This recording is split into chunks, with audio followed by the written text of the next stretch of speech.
అందరికీ నమస్కారం. Welcome to SRK news.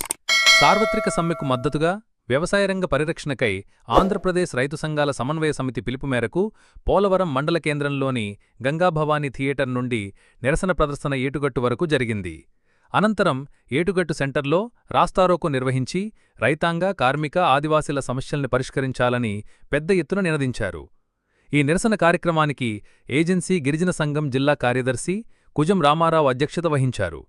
ఈ కార్యక్రమాన్ని ఉద్దేశించి రైతు కూలీ సంఘం రాష్ట్ర సహాయ కార్యదర్శి షేక్ బాషా మాట్లాడుతూ, కేంద్రంలోని బీజేపీ ప్రభుత్వం రైతాంగానికి ఇచ్చిన హామీల్లో ఏ ఒక్క హామీని అమలు చేయలేదని, రైతాంగం పండించే పంటలకు కనీస మద్దతు ధరల చట్టాన్ని ఇంతవరకు తీసుకురాలేదని, దీనివల్ల రైతాంగం తీవ్రంగా నష్టపోతున్నారని అన్నారు. అమెరికాతోటి చేసుకున్న స్వేచ్ఛా వాణిజ్య ఒప్పందాల వల్ల మన దేశ వ్యవసాయ రంగం సంక్షోభంలో కూరుకుపోతుందని, ఆ విధానాల నుండి కేంద్ర ప్రభుత్వం వెనక్కు రావాలని డిమాండ్ చేశారు. సమన్వయ సమితి పిలుపులో ఈరోజు మనం ఈ పోలవరం మండల కేంద్రంలో ఈ నిరసన కార్యక్రమాన్ని మనం చేపట్టాం.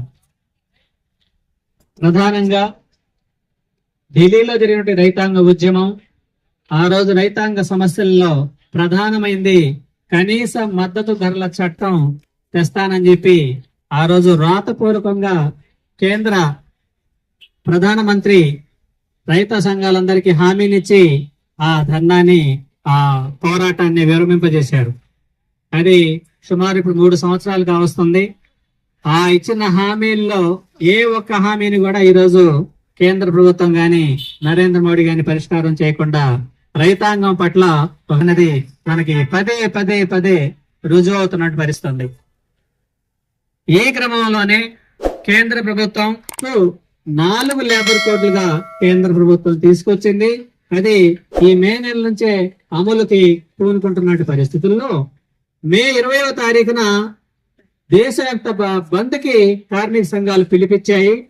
అనివార్య కారణాల వల్ల ఆ బంద్ని వాయిదా వేసుకొని ఈ రోజు సార్వత్రిక సమ్మె రూపంలో మనం ఈ నిరసన కార్యక్రమాన్ని చేస్తున్నాం.